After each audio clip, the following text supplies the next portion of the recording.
우리 부활에 대해서 우리가 조금 여러 가지로 설명을 할 수 있지만 말씀을 나누기 전에 우리 잠깐 부활에 대해서 우리 성도님들과 잠깐 말씀을 좀 나누려고 합니다. 여러분, 부활이 뭐냐면 우리 요즘으로 비유를 하자면 우리 법정으로 이렇게 소송 서로 걸 때가 있습니다. 서로 이렇게 누가 옳은지 누가 글렀는지 이렇게 재판장 앞에서 이렇게 판결을 받는 그것을 기억을 하시면 부활이 어떤 의미인지 조금 더 이해하기 쉽습니다. 부활이 어떤 의미냐면 지금 예수님하고 지금 사탄하고 지금 하나님의 이 법정에 지금 서 있는 것입니다. 원래는 이 사탄이 이 모든 세상을 다 죽음으로 장악을 하고 있었어요. 그런데 예수께서 오셔서 이 사탄에 대해서 틀렸다, 내가 옳다, 이렇게 주장을 하신 것입니다.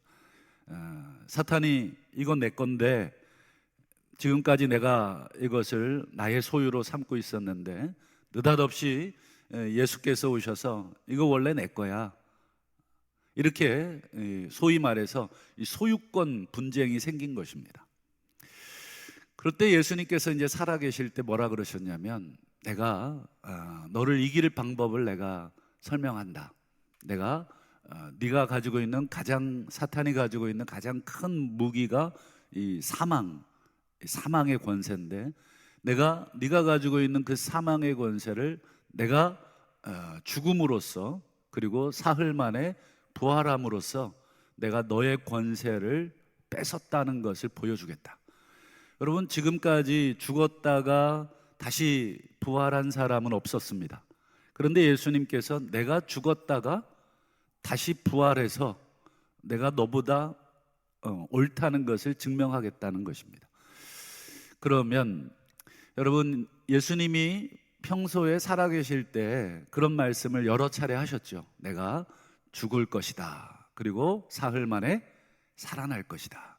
그 말은 그냥 한 것이 아니라 사탄에 대해서, 사탄이 이 죽음의 권세를 갖고 있는 것이니까 그 사탄에 대해서 소위 말해서 이 하나님 법정 안에서 법정 소송을 건 것입니다.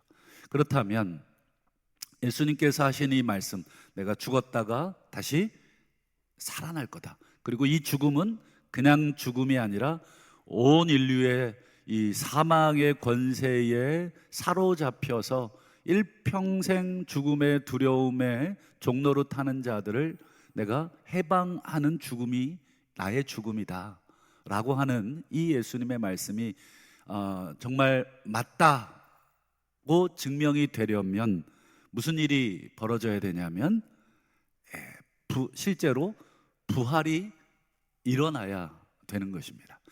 지금이야 이제 우리는 2000년이나 지나버렸고 우리는 부활의 현장에 없었기 때문에 사실은 그 감격을 2000년 전의 성도들만큼은 우리가 모르지만 최소한 우리가 이 전해받은 이 성경을 근거로 그리고 여러 증인들의 이 증언들을 이 신약 성경에서 하고 있는데 그 증언들을 기초로 우리가 예수님이 살아나셨구나라고 하는 것을 최소한, 마치 판사의 입장에서 보면 지금 내가 재판을 하고 있지만 여러분, 그 재판을 제대로 판결하기 위해서 우리 판사들이 뭘 참고합니까? 판례를 참고합니다. 과거에 이 사건에 대해서 어떤 기록들이 있었는가, 그 판례들을 쭉 시간 될 때 읽어보고 이 사건은 이렇게 판례가 있구나 해서 그걸 참고해서 최종적으로 판결을 내리는 것이죠. 그것처럼 이제 예수님께서 부활하셨다는 수많은 증인들, 이제 이 부활에 대해서 하나님께서 판결을 내리신 것입니다. 누가 옳았는가? 예수가 옳았는가? 사탄이 옳았는가? 여러분, 법정 용어로 말하면 예수님을 하나님께서 부활시켰다는 것은 누가 맞다고 손들어 주신 것입니까? 그렇죠. 예수님이 옳다고 손들어 주신 사건이 바로 부활입니다. 그래서 사도 바울이 우리가 부활이 없으면 아무 소망이 없다. 우리가 믿는 예수가 하나님으로부터 사탄으로부터 졌다고 판결을 받았는데 그 신을 우리가 왜 믿고 있느냐? 전 신을 우리가 믿을 이유가 없다. 그러나 우리가 믿는 그 예수 그리스도는 죽음에서 부활하심으로 하나님께서 예수를 옳다고, 예수 그리스도의 주장이 맞다고 최종적 의로우신 재판장께서 판결해 주신 사건이 바로 부활절, 이 부활의 사건입니다. 그래서 여러분 성경에 보면 옳다, 의롭다, 우리를 의롭다, 로마서 4장에도 보면 우리를 의롭다 하시기 위해서 예수님이 부활하셨다 이렇게 말씀하시는데, 이 의롭다는 말은 고대의 법정에서 재판 용어입니다. 재판장에서 재판관이 승리하는 쪽에다가 당신이 의롭습니다, 이게 뭐 죄가 없다는 뜻이 아니라 그 소송 사건에 있어서, 그 재판 사건에 있어서 누가 옳다고 판단되냐면 의롭다 이렇게 선언받은 사람이 옳은 것이 되는 것입니다. 그래서 성경을 읽을 때 여러분 의롭다는 말이 나오잖아요. 특별히 로마서를 읽으실 때 의롭다는 말은 옳다, 네가 맞다, 하나님께서 네가 옳다고 하신 것은 네가 맞다고 하신 것이다. 그래서 예수님이 부활하신 것은 예수를 믿는 우리들도 옳다고 하시기 위해서. 그래서 로마서 4장 26절을 여러분 읽어보시면 예수님은 우리를 의롭다 하시기 위하여, 우리를 옳다고 하시기 위해서, 너희들이 나를 제대로 믿고 있다는 것을 설명하기 위하여 부활하셨다. 사도 바울께서 그렇게 해석을 하셨습니다. 그래서 여러분 이 부활은 어떤 의미가 있냐면 최종적으로 사탄과 예수님의 이 법정 소송 가운데 누가 승리하신 것입니까? 그렇죠. 예수가 승리하신 사건, 예수가 옳다고 판결받은 사건, 예수님이 의롭다고 최종 판결을 받은 사건이 바로 이 부활입니다. 오늘 이 부활의 의미를 우리가 가슴에 새기고, 오늘 제목은 이렇습니다. 부활 이후 무엇이 변했는가 라는 제목으로 오늘 함께 잠시 말씀의 은혜를 나누려고 합니다. 여러분 부활 이후에 2000년 전에 부활 이후에 많은 것들이 변했지만 그 중에 한 가지만 오늘 우리가 함께 은혜를 나누고 말씀을 맺으려고 합니다. 예수께서 여러분 십자가 처형을 당하셨잖아요. 십자가 처형을 당했을 때 가장 두려워했던 사람들이 누구였을 것 같습니까? 예수님이 죽으셨을 때 누가 가장 두려워했겠는가? 그렇죠. 바로 제자들이 가장 두려워했습니다. 이 십자가형은 여러분 로마가 이 로마의 정권을 뒤집으려고 하는 소위 폭도들, 강도들, 소위 독립운동하는 그런 자들을 상대로 가해지던 벌이 십자가형입니다. 그리고 십자가형은 아무에게나 내리질 않아요. 너무 잔인하고 끔찍해서 아무에게나 내리지 않고 바로 반란을 일으킨 반란군들에게만 내리는 것이 십자가형입니다. 그런데 예수께서 지금 십자가형으로 죽으셨어요. 그러면 그 의미는 십자가를 바라볼 때 우리는 구원의 의미로 바라보지만 여러분 1세기의 사람들은 십자가를 바라볼 때 무슨 의미로 바라보냐면 반란군의 의미로 십자가를 바라봅니다. 그러니까 오늘날과 많은 의미가 다르죠.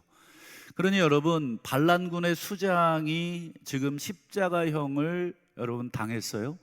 그러면 이 반란군의 수장인 예수를 따르던 사람들은 어떻게 되겠습니까? 다 죽습니다. 다 색출됩니다. 그건 당연한 결과죠. 그래서 여러분 예수 제자들이 예수님 죽고 제일 두려워해서 오늘 성경을 보면 제자들이 전부 다 어떻게 하고 있냐면 전부 문 걸어 잠그고, 문이란 문은 죄다 잠그고 전부 다 사시나무 떨듯이 달달달달달 떨고 있어요. 여러분, 평소에 예수님에 대해서 악감정을 가지고 있던 유대인들이 예수를 지금 십자가, 로마의 손에 의해서 십자가에 매달았잖아요. 그 유대인들이 그 제자들을 가만두겠습니까? 뭐 눈이 뭐 서슬이 펄해가지고 다 때려잡겠다고. 여러분, 예전에 우리 뭐 일제시대나 우리 또 6.25를 경험하신 어르신들, 이 공산당에 이렇게 편먹고 얼마나 많이 그 때려잡자고 막 몽둥이 들고 달려들었습니까? 그 기록들을 보게 되면 참 처참할 정도로 그렇게 가까웠던 이웃들이었는데 느닷없이 여기 공산당 완장 차더니 여러분 다 끌고 가잖아요. 그리고 공산당에게 내주고 그렇게 되는 것입니다. 여러분, 예수 십자가에 달린 이후 제자들은 이제 죽은 목숨이에요. 우리 고난주간에 예수님 나귀 타고 예루살렘 올라가서 이제 왕권을 차지할 거라고 기대하면서 이 제자들이 이 자신들의 이 뭐 이렇게 표현하면 어떤 양쪽 어깨가 이렇게 올라가 있잖아요. 막 하면서 수많은 사람들이 호산나 구원해 달라고, 그러고는 막 예루살렘 입성해서 막 채찍을 들고 막 이 대제사장과 서기관들을 아무도 건드릴 수 없는데 여러분 그들을 향해서 채찍을 막 휘두르시고, 와, 역시 우리의 왕은 이제 다르구나 이랬는데 불과 며칠 되지 않아서 십자가에 달려 계신 거죠. 여러분, 얼마나 두려웠을까. 정말 상상을 초월할 정도의 두려움이었을 겁니다. 이제 뭐 숨소리조차 내지 못하고 문 다 걸어 잠그고 지금 막 안에서 막 붙들고 밖에서 막 경비 서고 막 이러지 않았겠습니까? 그때 우리 부활의 주님께서 이 잠긴 문 사이로 그냥 어떻게 들어오셨는지 들어오셨어요. 여러분, 이 부활체가 그렇습니다. 부활체가 육체이면서 영혼, 우리가 경험해 보지 못한 전혀 다른 차원의 몸이 되는 게 부활입니다. 여러분, 문을 다 잠궈서 아무도 들어올 수 없는데 예수님께서 그 문을 그냥 뚫고 들어왔어요. 영혼만 들어온 게 아니잖아요. 같이 만져보게 하시고. 여러분, 육체를 가지고 여러분 이 벽을 어떻게 우리가 뚫고 지나가겠습니까? 불가능한데 이 부활체는 그렇습니다. 이제 우리가 그 부활의 몸을 이제 주님 다시 오실 때 우리도 입을 것입니다. 이 소망을 가지고 우리가 하루하루 살아가는데 그 주님이 이 두려움에 떨고 있는 제자들 가운데 들어오셔서 하신 말씀, 여러분 19절 뒷부분을 한번 보시면 이렇게 되어 있죠. 너희에게 평강이 있을지어다. 이 두려움에 사시나무 떨듯 떨고 있는 제자들에게 제일 먼저 하신 말씀은 평강, 샬롬입니다. 평강이 있어라. 두려워하지 마라. 한 번만 얘기해 주신 줄 알았는데 그 뒤에 보면 21절도 보시면 또 한 번 더 너희에게 평강이 있을지어다. 여러분, 두 번씩이나 평강을 얘기했다는 것은 여러분 한 번 얘기해도 진정이 되지를 않는 제자들, 여러분 우리 아이들이 놀래가지고 막 경기를 하고 막 사시나무 떨듯 떨고 있을 때 부모님들이 제일 먼저 뭐라고 얘기하세요? 정신 똑바로 차려, 이렇게 얘기하는 부모님은 없죠. 등을 쓰다듬으면서 괜찮다고. 그래도 뭐 아이들이 진정이 잘 안 되면 또 한 번 더 쓰다듬어 주시고 괜찮다고, 진정하라고 그렇게 해주시듯이 오늘 예수님이 지금 두 번에 걸쳐서 평강을 이야기를 하고 계십니다. 제 친구 중에 한 명 얘기를 좀 드려도 될런지 모르겠습니다만 좀 드려보겠습니다. 제 친구 중에 이제 어릴 때 같이 이제 뭐 신앙생활하고 또 같이 성장했던 친구 중에 하나가 이제 암 투병 중에 있습니다. 암 투병 중에 있는데 수술이 잘 됐는 줄 알고 뭐 다시 일상으로 잘 돌아갔어요. 그래서 우리가 너무 축하도 하고 감사하다 그러고 정말 함께 우리 기도하고 해서 너무 감사한데 재발이 된 것입니다. 재발이 돼서 근데 이제 너무 손을 쓸 수 없을 만큼 이제 크게 재발이 된 것이죠. 근데 이 친구가 너무 마음이 낙심이 되고 또 두려움이 컸는지 이 집안에서도 자기 방에 들어가서 문을 그냥 잠그고 나오지를 않는데요. 누구 연락도 뭐 잘 안 받고, 저도 뭐 문자를 해도 답도 없고, 뭐 참 이게 마음이 많이 힘든 거죠. 문을 닫고 이렇게 혼자 막 이제 씨름하고 있는 것입니다. 근데 이제 평소에 가까이 지내던 어떤 분이 그 친구를 보면서, 그 친구에게 직접 그러진 않았고 이제 저희들에게 뭐라 그러시냐면 막 혼내시는 거예요. 그 친구를 이렇게 믿음이 없냐고, 왜 이렇게 믿음이 없는지, 그 죽음이 그렇게 두렵냐고 막 혼을 내시는 거예요. 우리 죽으면 천국 가지 않니? 막 이러면서 뭐 얘기를 막 하시더라고요. 근데 제 머리로는 이해가 다 되죠. 여러분, 우리 죽으면 어디 갑니까? 천국 가는 거 다 아시잖아요. 뭐 여기 모르시는 분 아무도 없죠. 그분의 말이 틀린 게 하나도 없어요. 막 천국 가는데 왜 두려워하냐고, 뭘 그렇게 낙심하냐고 막 이러면서, 이제 그분은 사실은 사실만큼 사셨어요.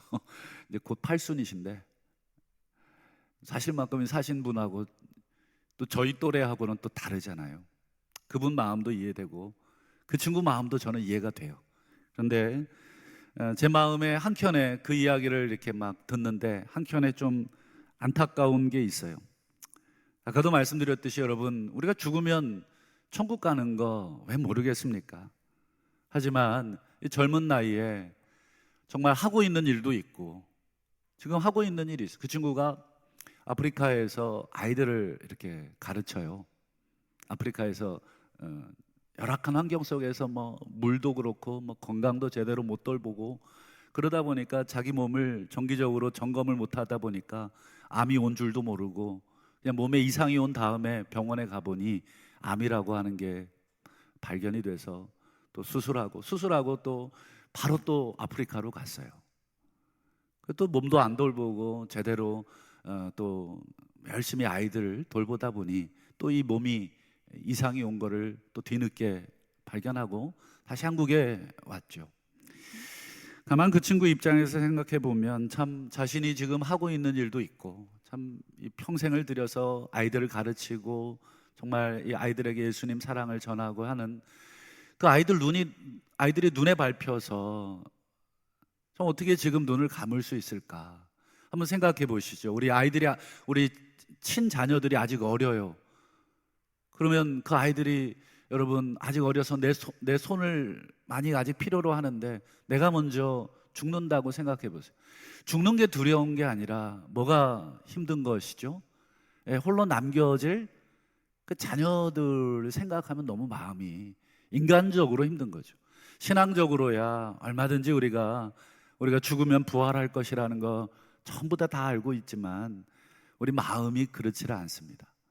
우리 사람 마음이라는 게 언젠가 우리 부모님 떠나가실 거 알지만 막상 떠나가면 어떤가요? 마음이 천국 가셨으니까 할렐루야 이렇게만 되던가요? 그렇지는 않겠죠. 서운함이 있고 석별의 정이 있는 거죠. 그것처럼 그 친구에게는 사실 그 마음이 참 힘들었다.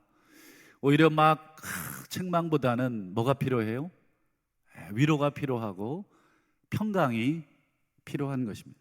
여러분, 제자들 보세요. 이렇게 막 두려움에 떨고 있는 제자들, 정말 그렇게 믿음이 없냐고 막 우리가 손가락질 할 수도 있겠지만 여러분, 꼭 그렇지만은 않아요. 밖에서는 여러분 쇠몽댕이 들고 지금 제자들 잡으려고 찾아다니는 사람들이 지금 막 밖에 난립니다. 여러분, 인간적인 측면에서만 생각해봐도 왜 두렵지 않겠어요? 당연히 두렵습니다. 제자들 정말 믿음이 없는 사람들이었는가? 그렇지 않아요. 제자들, 여러분, 모든 것을 다 버리고 예수님을 지난 3년 동안 정말 가정 버리고 자신의 생업 버리고 따라다녔던 사람들입니다. 그럼에도 불구하고 여러분, 제자들은 지금 의지했던 주님이, 그리고 사랑했던 주님이, 믿었던 주님이 그렇게 허망하게, 아마 제자들은 마지막 순간까지도 희망을 놓지 않았을 거예요. 저 십자가에서 이제 곧 내려오실 것이다. 지금 저렇게 달려 계시지만 마지막 순간에 예수님께서 그냥 마치 이렇게 해서 막 딱 끊어내시고 내려오셔서 로마의 병사들을 다 물리쳐내시고 슬퍼하고 있는 우리, 또 두려워하고 있는 제자들을 만나 주실 것이다. 그러나 끝까지 여러분, 예수님은 십자가에서 내려오지 않으셨죠. 그로 인한 슬픔, 그리고 많은 사람들이 죽이려고 하는 그 위협 앞에서의 두려움은 인간적으로 당연한 것입니다.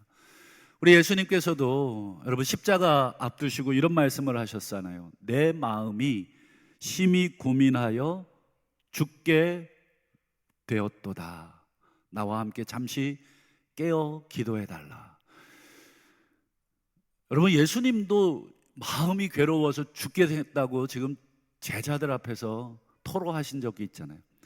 세상에 예수님이 지금 마음이 힘들다고 말씀을 하시고, 세상에 예수님이 지금 내가 죽게 생겼다고 말씀하시는 게 사실 상식적인 차원에서 우리가 이해가 잘 안 되시잖아요. 하지만 여러분, 예수님도 그러셨어요. 그러니 제자들도 당연한 것이고, 오늘 여기 우리들도 당연한 것이고, 제 친구들도 당연한 것입니다. 저도 가끔 간접적으로 그런 생각 해보게 됩니다. 내가 암에 걸렸을 때 나는 어떤 모습일까? 지금이야 별 생각 다 해보지만 정작 그것이 내게 닥쳤을 때는 완전히 다른 문제입니다. 뭐 누군가에게 힘내라, 내가 기도할게, 지금은 이렇게 얘기하지만 내가 정작 암에 걸렸을 때 여러분, 누군가가 그렇게 위로하는 게 얼마나 위로가 될까? 그런 생각 저런 생각 다 해보시게 됩니다. 여러분, 주변에 혹시 두려워하거나 힘들어서 마음의 문을 닫고 있는 분들이 혹시 계십니까? 정말 마음이 열리지 않고 정말 예배도 드리기도 힘들어하고 기도의 자리, 하나님의 이 예배의 자리도 참 나오기 힘든 분들 계십니까? 그런 분들 혹시 또 주변에 알고 계십니까? 혹시 내가 또 그런 상태이십니까? 그렇다면 여러분, 막 망치로 막 후들겨 패면서 막 문을 깨가지고 나오라고, 너는 이렇게 믿음이 없냐고, 목사가 돼가지고 막 집사가 돼가지고 권사가 돼가지고 이렇게 믿음이 없냐고, 여러분 너무 비난만 하지 마십시오. 조금 기도하면서 기다려 주십시오. 오늘 주님, 부활의 주님께서 여러분 제자들을 찾아오셔서 막 혼내시지 않았잖아요.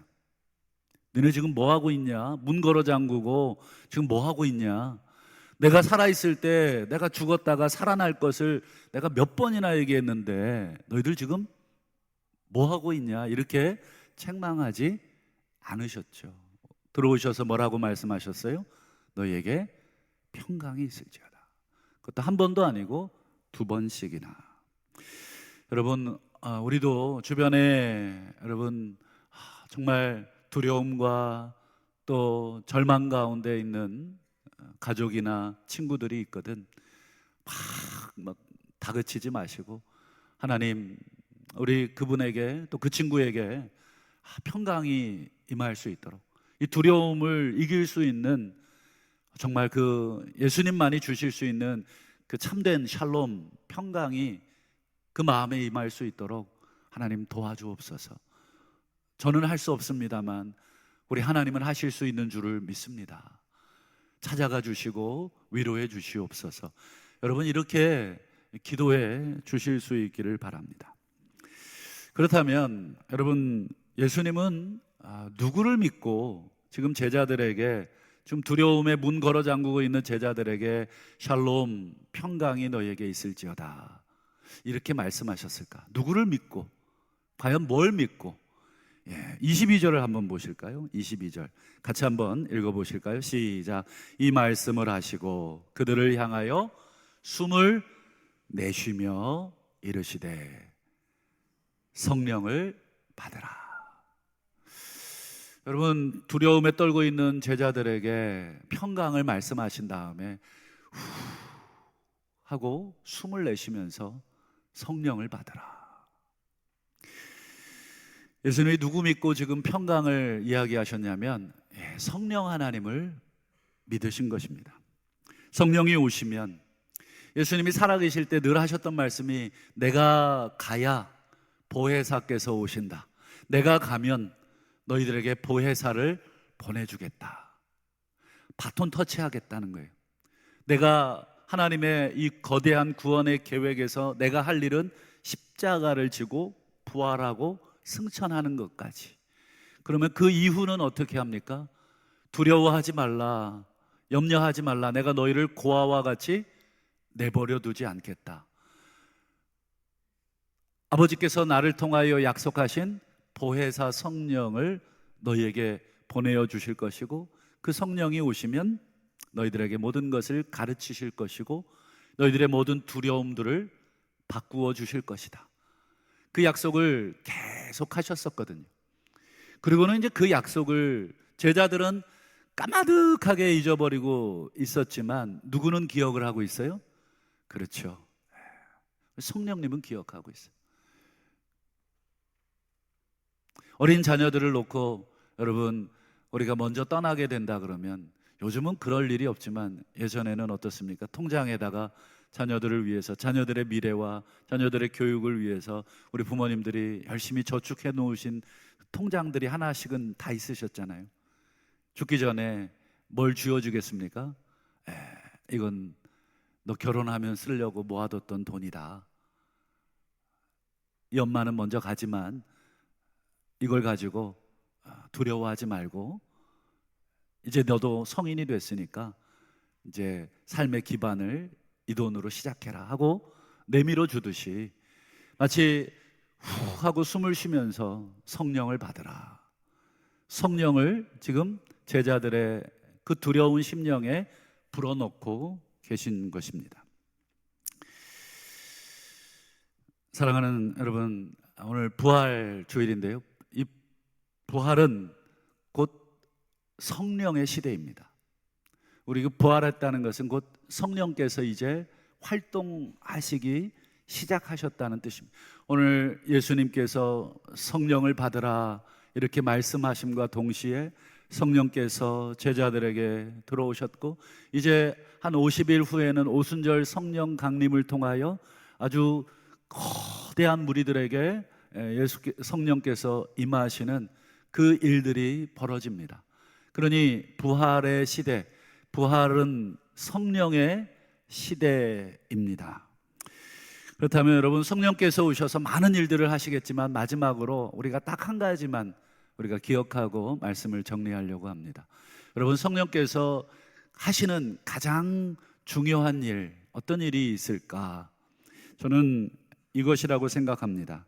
로마서 8장 26절 말씀인데요, 이와 같이 성령도 우리의 연약함을 도우시나니.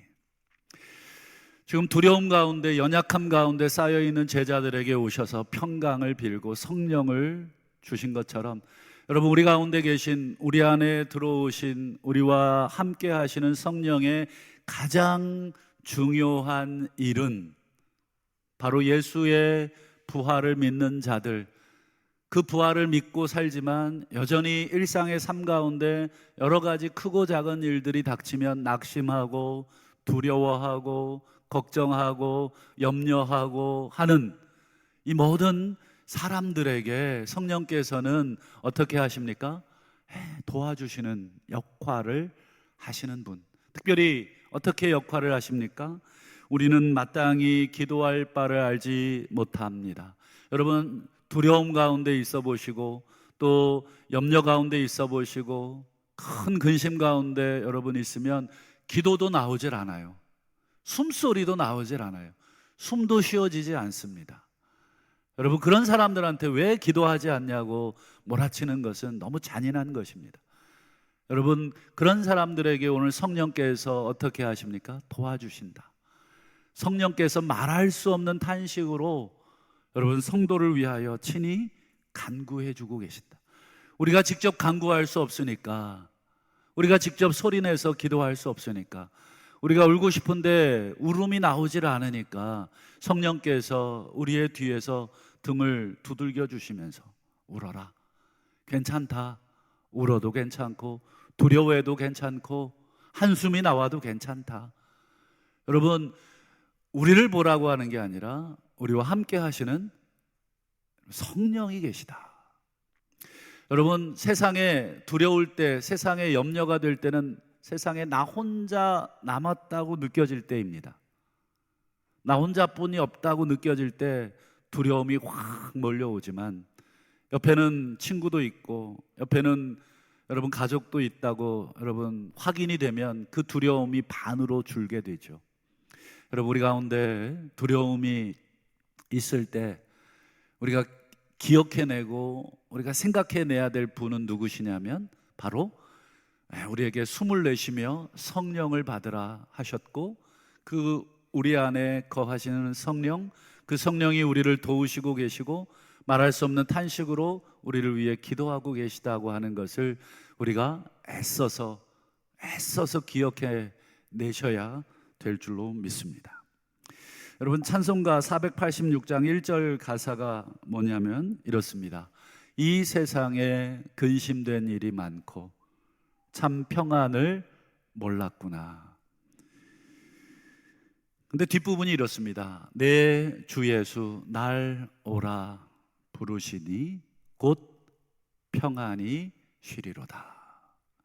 근심된 일 많고 죽을 일 많지만 주님이 오라고 하셔서 샬롬, 오늘 제자들에게 하셨던 것처럼 오늘 우리들에게도 근심과 걱정과 염려, 여러분, 우리가 부활의 세상에 살지만 여전히 우리 가운데도 제자들처럼 두려움이 있고 제자들처럼 염려가 있고 제자들처럼 마음의 문을 닫고 또 집안의 문을 닫고 또 닫을 수 있는 모든 건 다 닫아버리고 여러분 혼자 세상에 나 혼자 남은 것처럼 두려워하고 있을 그때에 여러분, 그 문을 뚫고 우리 하나님이, 그리고 우리 성령님이, 우리 예수님이 오셔서 우리를 평안케 하시고 다시금 일어날 수 있도록 하시는 줄로 믿고, 다시 한번 이 부활의 아침에 다시 한번 우리가 두려움 가운데서 일어날 수 있기를 축원합니다.